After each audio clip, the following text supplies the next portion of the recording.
Huawei was supposed to disappear. Back in 2019, almost everyone believed Huawei's smartphone business was finished. The company lost Google services, lost access to advanced chip manufacturing, and suddenly found itself cut off from many of the technologies it had relied on for years. For most companies, that would have been the end. But somehow, just a few years later, Huawei is back on top in China, selling more phones than Apple and becoming the #1 smartphone brand again. So how did that happen? Let's break it all down in very simple English. To understand this comeback, we first need to go back to 2019. At that time, Huawei was already one of the biggest smartphone companies in the world. It was competing directly with Apple and Samsung. Its phones had amazing cameras, strong batteries, and powerful processors. Everything looked perfect. Then, one decision changed everything. The United States placed Huawei on something called the Entity List. What did that actually mean? It meant American companies could no longer freely do business with Huawei. That single decision affected almost every part of Huawei's smartphone business. The biggest problem was Google. New Huawei phones could no longer come with Google Play Store, Gmail, Google Maps, YouTube, and many other Google apps that millions of people use every day. The phones could still run Android, but only the basic open-source version. Without Google services, many popular apps stopped working properly because they depended on Google's system for notifications, payments, location, and account login. Outside China, this was a huge problem. Many people simply didn't want a phone without Google. But that wasn't even Huawei's biggest challenge. The second problem was much worse. The company also lost access to advanced chip manufacturing. You see, Huawei designs its own Kirin processors through its chip division called HiSilicon. But designing a chip is only half the job. You still need a factory that can actually build it. At that time, the world's most advanced chip factories used American technology and software. Because of the new restrictions, those factories could no longer manufacture Huawei's newest processors. Imagine spending years designing an incredible sports car, but nobody's allowed to build it. That's basically what happened. Huawei had great chip designs, but no way to make them in large numbers. The company survived for a while by using chips it had already stored before the ban, but those supplies slowly ran out. Its smartphones became less competitive. Sales dropped. Many people thought Huawei's smartphone business was over forever, but instead of giving up, Huawei started rebuilding everything from the ground up. Not just one thing, everything. First came the processors. HiSilicon never stopped designing new Kirin chips. At the same time, China's biggest chip manufacturer, SMIC, kept improving its production technology. Now here's where things get interesting. Making a modern processor is incredibly difficult. Inside one tiny chip are billions of transistors. They're so small that you can't even see them with your eyes. Building those chips requires hundreds of manufacturing steps. Everything has to be almost perfect. Even a tiny mistake can ruin the whole chip.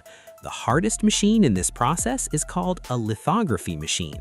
This machine prints incredibly tiny circuits onto silicon wafers.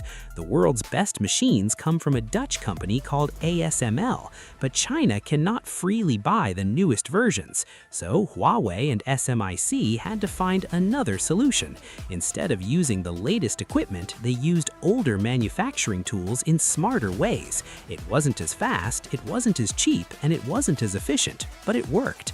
Then came one of the biggest surprises in the smartphone world. In 2023, Huawei quietly launched the Mate 60 Pro. There wasn't a huge global event, no massive marketing campaign, just a phone. But when experts opened it up, everyone was shocked. Inside was the Kirin 9007 processor, a powerful chip designed by Huawei and built inside China. Even more surprising, it supported 5G. Many people didn't think Huawei could make a chip like that so soon. No, it wasn't faster than Apple's newest chips, and it wasn't beating Qualcomm in every test, but that wasn't the point. The point was simple. Huawei had proven it could build advanced smartphone chips again. That completely changed the conversation. After that, Huawei didn't stop. More Kirin processors followed, the Kirin 9010, then the Kirin 9020. Each generation became a little better, a little faster, a little more efficient. Huawei wasn't waiting for perfect manufacturing technology. Instead, it kept improving what it already had. But hardware alone doesn't make a great smartphone. Software matters just as much, and Huawei knew that. Without Google, it needed something completely different. That's where HarmonyOS came in. Huawei first introduced HarmonyOS for smart devices like TVs and watches. Later, it expanded to smartphones and tablets. At first, it still supported many Android apps. That made switching easier. But Huawei had much bigger plans. It wanted its own complete operating system. Eventually, HarmonyOS became much more than another Android skin.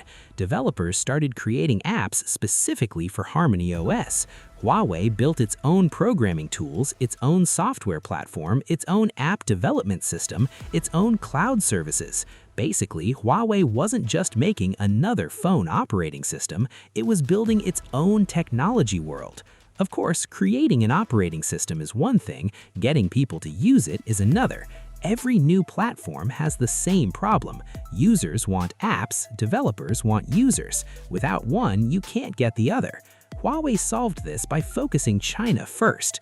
It worked with banks, shopping apps, payment services, transport companies, streaming platforms, government services, everything people use every day. Developers received support, tools, training, and financial help to bring their apps to HarmonyOS. Huawei also introduced something called atomic services.